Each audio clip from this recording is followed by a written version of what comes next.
সওয়াব হবে। সকলে আল্লাহু আল্লাহ আল্লাহু আল্লাহ আল্লাহু আল্লাহ। রব্বুল আলামিন বলেন, ওই মেরাজের রজনীতে আমি যখন আমার হাবিবকে মেরাজের জন্য নিয়ে যাব, আমার হাবিবকে ইমামুল মুরসালিন বানানোর জন্য, সমস্ত নবীদের নেতা বানানোর জন্য, বাইতুল মুকাদ্দাসের মধ্যে 1 লক্ষ মতান্তরে 2 লক্ষ 24,000 পয়গম্বরকে আমি কাতারে নামাজের জন্য দাঁড় করাইয়া দিলাম। আর জিবরাইলকে পাঠাইয়া আমার হাবিবকে বাইতুল মুকাদ্দাসের মধ্যে নিয়ে গেলাম। বাইতুল মুকাদ্দাসের মধ্যে নিয়ে আমার হাবিবকে আমি ইমাম বানাইয়া সমস্ত নবীদের নেতা বানাইয়া দিলাম। সমস্ত নবীদের নেতা আমি বানাইয়া দিলাম। সমস্ত নবীদের নেতা, সমস্ত নবীদের ইমাম, সমস্ত নবীদের ইমাম আমার আল্লাহ তার প্রিয় হাবিবকে বানালেন। ওই নবী আমাকে আপনাকে দান করেছেন। বন্ধুরে আমার, বাবাজিরারে আমার, তাহলে বোঝা গেল শ্রেষ্ঠ ধর্ম, শ্রেষ্ঠ নবী, শ্রেষ্ঠ জাতি মোনা আমার আল্লাহ বলেন, দুনিয়ার মানুষকে শুনে নাও, এই শ্রেষ্ঠ ধর্ম, শ্রেষ্ঠ জাতির জন্য আমি আল্লাহ এমন একটা গ্রন্থ দিলাম। সমস্ত কিতাবগুলোর নাম আমি আল্লাহ রাখলাম কিতাবুল্লাহ। এই কোরআনুল কারীমের আমি আল্লাহ বললাম, দুনিয়ার মানুষের নাম আমি কিতাবুল্লাহ রাখি নাই, এর নাম রাখলাম আমি আল্লাহ কালামুল্লাহ। কালামুল্লাহ মানে আমার আল্লাহর বাণী, আল্লাহর কথা কালামুল্লাহ বানাইলেন। এই জন্য আমার আল্লাহ বলেছেন, দুনিয়ার মানুষকে শুনে নাও, শুনে নাও, এই কোরআনুল কারীমটা নিয়ে যখন তোমরা খুলে পড়তে বসে যাইবা, যখন আউযু বিল্লাহি বিসমিল্লাহ বলে এই কোরআনুল কারীমটা খুলে পড়ার জন্য বসে যাইবা, আর যখন কোরআনুল কারীম তেলাওয়াত শুরু করে দিবা, আমি আল্লাহ বললাম, বান্দারে তোমরা শুনে নাও, তারের প্রয়োজন নাই, বিনা তারে, বিনা কানেকশনে, বিনা মোবাইল ফোনে, বিনা ইন্টারনেটে আমার আল্লাহ বলেন, বান্দারে তুমি কোরআনুল কারীম তেলাওয়াত করবা। মনে করো তুমি কোরআনুল কারীম তেলাওয়াত করো নাই, সরাসরি আমি আল্লাহর সাথে কথা বলেছো। কার সাথে কথা বলেছেন? আল্লাহর সাথে কথা বলেছেন। তুমি কোরআনুল কারীমটা খুলে যখন শুরু করবা তেলাওয়াত, এই কোরআনুল কারীম নাম হচ্ছে কালামুল্লাহ। এটা আমি আল্লাহর বাণী, আমি আল্লাহর বাণীকে পড়বে, তোমরা মনে করবা কোরআনুল কারীম পড়ো নাই, সরাসরি তুমি মাওলার সাথে কথোপকথন করতেছেন। সুবহানাল্লাহ। এই কোরআনুল কারীম পেয়ে আমরা অত্যন্ত সৌভাগ্যবান, ঠিক কিনা বলেন? চেষ্টা করব ইনশাআল্লাহ কোরআনুল কারীম থেকে সরাসরি আলোচনা করার জন্য। আমরা শুনতে রাজি আছি তো? শুনতে রাজি আছি? যদি শুনতে রাজি আছি, যারা রাস্তাঘাটে বসে আছে, যারা দোকানপাটে বাসায় বসে আছে, আমি এই চিন্তা যদি তুমি করো, আমি মাওলাকে চিনতে পারবা। বন্ধুরে আমার, আল্লাহর ওলি নদীর পাড় দিয়ে হেঁটে যায়, হঠাৎ করে নদীর পাড় থেকে দেখতেছে নদীর উপরে কচুরি প্যারা ভাসতেছে। আল্লাহর ওলি চিন্তা করলেন, ব্যাপার কি, এই কচুরি প্যারাগুলো আমার আল্লাহ কেন সৃষ্টি করেছেন, কি জন্য সৃষ্টি করেছেন, কি প্রয়োজন ছিল এই কচুরি প্যারাগুলো সৃষ্টি করার জন্য। আমার বন্ধুরা, ভাইরা, হঠাৎ করে তিনি চিন্তা করতে করতে সামনে হাঁটছেন, দেখতে পাচ্ছেন হঠাৎ করে নদীর পাড় থেকে একটা বিচ্ছু ওই কচুরি প্যারার উপর লাফ দিয়ে উঠলেন। লাফ দিয়ে উঠার পরে আল্লাহর ওলি এবারে তার মাথার মধ্যে কাজ করতেছে, হায় রে আমার প্রভু, আমার আল্লাহ, দুনিয়ার মানুষ আমার আল্লাহকে চিনে না, কিন্তু আমার আল্লাহ কেমন মহান আল্লাহ। দুনিয়ার মানুষ তাদের ব্রেন দিয়ে জাহাজ বানাইবে, দুনিয়ার মানুষ তাদের ব্রেন দিয়ে নৌকা বানাইবে, দুনিয়ার মানুষ তাদের ব্রেন খাটিয়ে প্লেন বানাইবে, জাহাজ বানায়া, নৌকা বানায়া নদী পার হবে, খাল পার হবে, সাগর পার হবে। কিন্তু এই বিচ্ছু, এই পাখিগুলো, এই জন্তুগুলো, তাদের ব্রেন থাকলো, তাদের শক্তি নাই একটা জাহাজ বানানোর জন্য, নৌকা বানানোর জন্য। আমার আল্লাহ বলেন, ও দুনিয়ার মানুষ শুনে নাও, আমি আল্লাহ এই বিচ্ছুর মতো কিছু জন্তু আছে যারা নৌকা বানায়া নদীর পার থেকে ওপারে যেতে পারবে না, আমি আল্লাহ তাদের জন্য কচুরি প্যারাগুলিকে নৌকা বানায়া দিলাম। আরেকটা আওয়াজ দিলে সুবহানাল্লাহ, আল্লাহু আকবার। আমি কচুরি প্যারাগুলো বানাইলাম কিসের জন্য? এই বিচ্ছুর মতো কত প্রাণী আছে যারা নৌকা বানাতে পারবে না, জাহাজ বানাতে পারবে না, এরা নদী কিভাবে পারাপার হবে, এদের জন্য আল্লাহ বললেন, আমি নৌকা বানাইয়া কচুরি প্যারাগুলি আমি বানাইয়া দিলাম। সুবহানাল্লাহ বলে। আল্লাহর ওলি এবার কচুরি প্যানার মধ্যে খেয়াল করতেছে বিচ্ছুটা কেন কচুরি প্যানার উপরে উঠলেন। আল্লাহ নবী বিচ্ছুকে ফলো করতে করতে তিনি পাশে একটা নৌকা পালেন, নৌকার মধ্যে উঠলেন। উঠার পরে নদীর ঢেউ, পানির ঢেউ যায় আর কচুরি প্যানাটা নদীর এপার থেকেও পাড়ে যাচ্ছে, পানির ঢেউ যাচ্ছে এপার থেকেও পাড়ে যাচ্ছে। পিছনে পিছনে আল্লাহ নবী ছুটছেন। আলহামদুলিল্লাহ বলেন। আল্লাহ নবী চিন্তা করতেছেন কেন কচুরি প্যানাটা ওই পাড়ে যাচ্ছে, হিকমতটা বুঝার জন্য। বন্ধুরা আমার, আল্লাহ নবী সামনে কচুরি প্যানা যাচ্ছে, পিছনে আল্লাহ নবী যাচ্ছে। নদীর ওই পাড়ে যখন কচুরি প্যানাটা থামলো, বিচ্ছুটা একটা লাফ দিয়ে ওই পাড়ের মধ্যে উঠে গেল। সুবহানাল্লাহ বলেন। ওই পাড়ের মধ্যে উঠার পরে এখন বিচ্ছুটা সামনে যাচ্ছে, আল্লাহ নবী পিছনে পিছনে যাচ্ছে। কাকে চিনার জন্য? মাওলাকে চিনার জন্য। কাকে?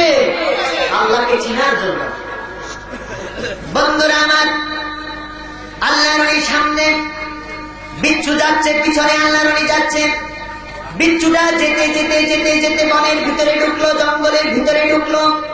জঙ্গলের ভিতরে ঢুকে তিনি দেখতে পান একটা রাখাল একটা গাছের সাথে হেলান দিয়ে বসে আছে, আর রাখালের উপরে বিশাল একটা সাপ তাকে দংশন করার জন্য বসে আছে। সাপ ওই রাখাল তাকে ধ্বংস করবে, আঘাত করবে, ধ্বংস করবে।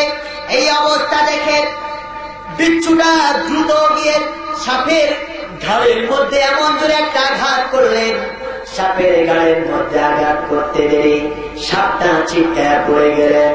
বিজ্ঞান প্রমাণ করে সাপের গায়ের মধ্যে যদি কোনো বিচ্ছু একবার আঘাত করে, একজন মানুষ প্যারালাইসিস হলে তার যেভাবে একটা অঙ্গ অবশ হয়ে যায়, তার বোধ শক্তি থাকে না, ক্ষমতা থাকে না।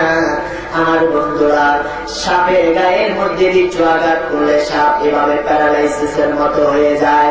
সাপ আর রাখালকে ধ্বংস করতে পারল না। বন্ধুরা আমার, আর আল্লাহ নবী চোখের পানিগুলো ছেড়ে ছেড়ে কান্না শুরু করলেন। ও আল্লাহ, ও রব্বুল আলামিন, দুনিয়ার মানুষ তোমাকে চিনে না, দুনিয়ার মানুষ তোমাকে বুঝে না।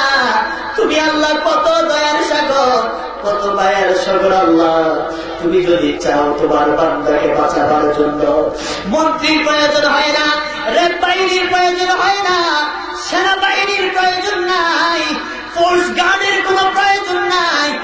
একটা বিচ্ছু দিয়া তুমি তোমার বান্দাকে মৃত্যুর হাত থেকে বাঁচাইতে পারো। পারে কি পারে না?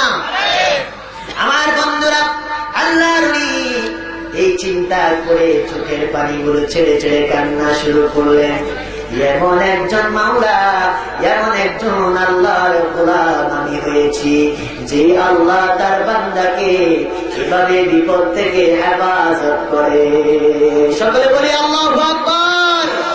আল্লাহু আল্লাহু আল্লাহু আল্লাহু আল্লাহু আল্লাহু, বলুন আল্লাহু আল্লাহু আল্লাহু আল্লাহু আল্লাহু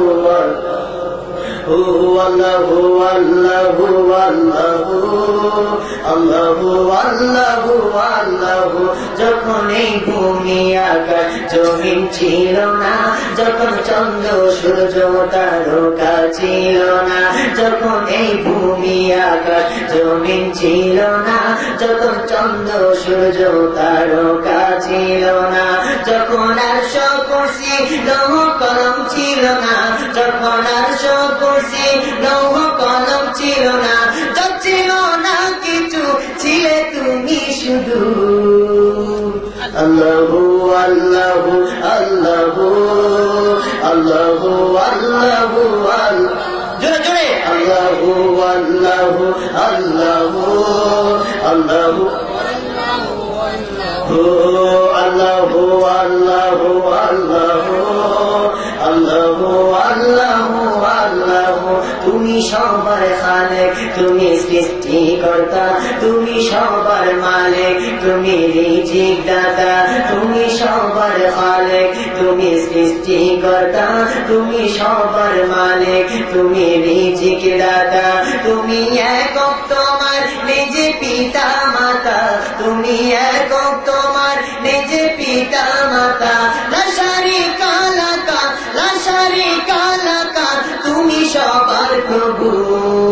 আল্লাহু আল্লাহু আল্লাহু আল্লাহু আল্লাহু আল্লাহু, বলুন আল্লাহু আল্লাহু আল্লাহু আল্লাহু আল্লাহ।